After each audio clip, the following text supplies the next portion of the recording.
നമ്മളുടെ ഈ ചോദ്യങ്ങളിൽ പലതായിട്ട് വന്നൊരു കാര്യം, ശരിക്കും ഈ ക്യാൻസർ എന്ന് പറയുന്നത് ഒരു എബ്നോർമൽ സെൽസാണ്. അപ്പം സാധാരണയുള്ള സെൽസിലും വ്യത്യാസമുണ്ട്. പക്ഷെ ആ എബ്നോർമൽ സെൽസിനെ വളരെ കൂടുതൽ ഗ്രോ ചെയ്യാനായിട്ട്, വളരാനായിട്ട് സഹായിക്കുന്നത് ഈ പറഞ്ഞ പോലെ ചില സാഹചര്യങ്ങളിലാണ്, നമ്മുടെ ശരീരത്തിലുള്ള സാഹചര്യങ്ങളിലാണ്.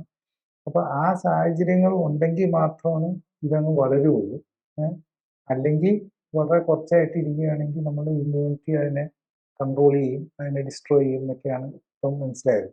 അപ്പം അങ്ങനെ പറയുമ്പോൾ ശരിക്കും പറഞ്ഞാൽ ഇങ്ങനെ ഈ നമ്മുടെ ശരീരത്തിൽ അങ്ങനെ വരുന്ന ഒരു സാഹചര്യം ഉണ്ടാവുമ്പോൾ അതിലെ ഏറ്റവും പ്രൈമറി ഘടകങ്ങളായിട്ട് ഇപ്പം കേട്ടതനുസരിച്ച് ഒന്ന് ഇൻഫ്ലമേഷനാണ്, പിന്നെ ഒന്ന് ഇൻസുലിൻ റെസിസ്റ്റൻസ് ആണ്,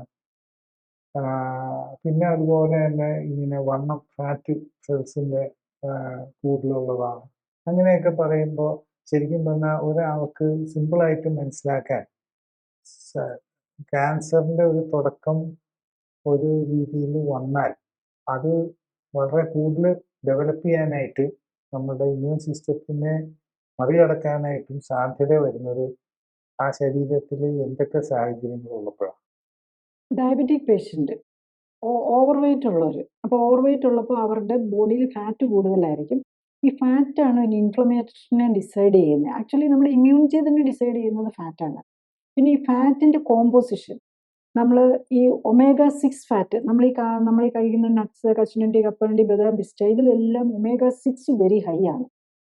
അപ്പം നമ്മളുടെ ജനറൽ ഫുഡിനകത്ത് omega-3 വളരെ കുറവാണ്. അത് ഈ ചാളയിലും അതുപോലെ ലീഫി വെജിറ്റബിളിലും ഉണ്ട്. ലീഫി വെജിറ്റബിളൊന്നും ആരും കഴിക്കുന്നില്ല, ചാള പോലും കഴിക്കുന്നവർ വളരെ കുറവാണ്. അപ്പം അതേ സമയത്ത് എല്ലാവരും ബദാം, പിസ്റ്റ, നട്ട്സ് എല്ലാം ധാരാളം കഴിക്കും. അപ്പം ഈ omega-6 എന്ന് പറഞ്ഞ് ഇൻഫ്ലമേഷനെ പ്രൊമോട്ട് ചെയ്യുന്നതാണ്. omega-3 എന്ന് പറഞ്ഞു കഴിഞ്ഞാൽ ആൻറ്റി ഇൻഫ്ലമേഷൻ ഹീലിംഗാണ്. അപ്പം നമ്മളുടെ ഈ ക്യാൻസർ രോഗങ്ങളും അതുപോലെയുള്ള ഡയബറ്റീസ്, ഹൈപ്പർ ടെൻഷനും ഹാർട്ട് ഡിസീസും എല്ലാം ഇൻഫ്ലമേറ്ററി ഡിസീസിലാണ് വരുന്നത്. കൂടുതൽ അറിയാൻ ലിങ്ക് ക്ലിക്ക് ചെയ്യുക. കൂടുതൽ വീഡിയോകൾക്കായി സബ്സ്ക്രൈബ് ബട്ടൺ അമർത്തുക.